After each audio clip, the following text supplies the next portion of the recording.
All right, all right, all right.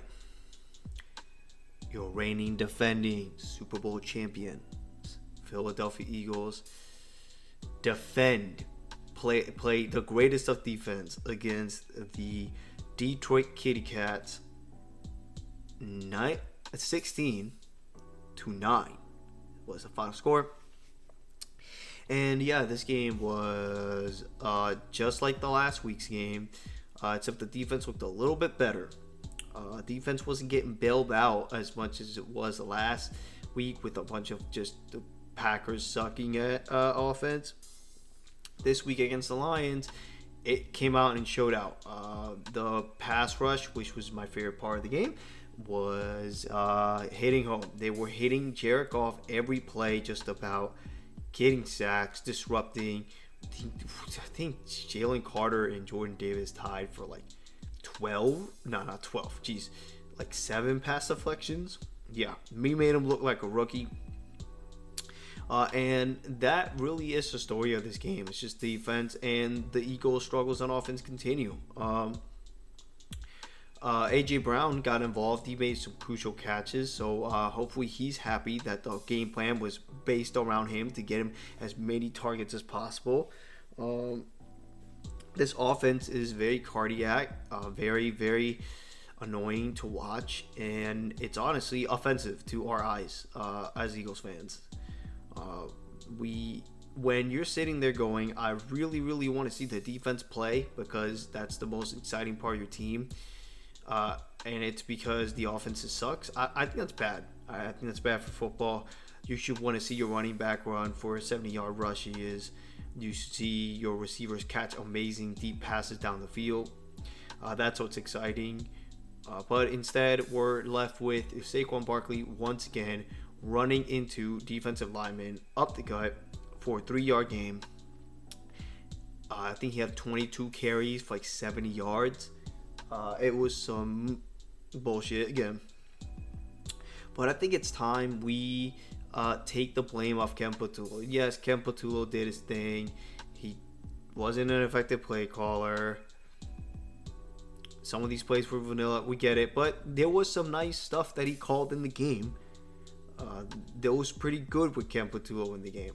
And now I'm going to put the blame on Saquon Barkley. Saquon Barkley needs to be held accountable.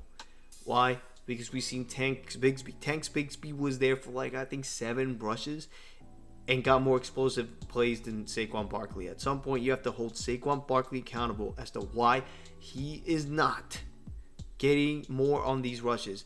I know the offensive line has been hurt, inconsistent. Lane Johnson went out this game, so they had to rely on Fred Johnson. Jurgens went off the game, so Toth was the center. I know it's been inconsistent throughout the season, and it's not like last year where everybody, for the most part, stayed healthy. I get it. However, you are a Hall of Fame running back, right? You were a 2,000-yard rusher last year, the best running back in the league coming into this year. If you're that caliber of player, you should be able to figure it out and get more than 3 carries. Like, bounce out. Do something. Like, try to get out of this. Like, I don't know, man. I think both things are true. I think Saquon Barkley isn't as explosive as he was last year, and I think the offensive line injuries and the rotating door is hurting him. But we can't just keep blaming Ken Patullo exclusively for Saquon Barkley's struggles. Jalen Hurts had an okay game. Again, he missed some throws, but with the win, it's fine. And my favorite graphic that I saw in this game was one that I want everybody in NFL fandom to see. I was trying to get my phone to take a picture of this, but it was charging, so I couldn't take it fast enough. But I'm going to find it online and put it as a background of this video when I find it. The graphic showed that Jalen Hurts has had a different play caller every year of his career going back to college. It is not a drill. That's not a fake AI generated stat. That is real. Jalen Hurts has had an offensive play caller new every single year of their career. Think back. Look at your favorite quarterbacks in the NFL right now. Your Lamar Jacksons, your Patrick Mahomes, your Josh Allen. The quarterbacks everybody glazes everybody thinks are incredible, and everybody thinks Jalen Hurts is not on that level and can't even get close. Those quarterbacks don't have a new offensive play caller every single year. Josh Allen's had 2 offensive play callers, Brian Dable and Joe Brady. Patrick Mahomes has had 2 play callers, Eric Bieniemy and Matt Nagy. The entire fucking careers. I'm not sure about Lamar Jackson, but it can't be more than 2 as well. These guys have not had a revolving door of offensive play callers every single fucking year like Jalen Hurts has had. And again, whenever we talk about Jalen Hurts not being elite, that never gets brought up. It's funny how people never bring up the fact this guy's had a new... Just imagine, where would Patrick Mahomes be if he had to had a new play caller every year of his career? Where would Josh Allen be if he had to had a new play caller every year of his career? Where would Lamar Jackson be if he had to had a new offensive coordinator and a play caller every single year of his career? But you think about that before we start discounting Jalen Hurts, calling him a system quarterback, calling him a product made of the Eagles. Just think back, look at that whenever you're having that conversation, and then come back to me. But going back to this game, the defense looked great, and that's what we're going to have to lean on for the rest of the season. If the Eagles want to go back-to-back Super Bowls, which I think they might, this year's looking better now than it was 3 weeks ago. They're going to have to lean on their defense. It's the unfortunate part of it. We're not going to make any other changes. Nick Siriani ain't going to all of a sudden take over play calling, and if he does, it's scarier than Patullo, honestly, at times. Let's face it, Eagles offense is what it is. It's changing, getting slightly better, but we're going to have to lean on our defense, and we're going to have to win these close games like the Chiefs were doing last year and make it work out somehow. Since we won now, we are in full control of the number 1 seed. We hold the tiebreaker over the Rams since we beat them. And the rest of the schedule, honestly, doesn't look that crazy. We got Dallas in Jerry World, the Cowgirls in Jerry World. That game is not as easy as the records indicate. I think that's going to be a difficult game, but it's going to be in a dome, so we'll see how well Jalen Hurts airs it out.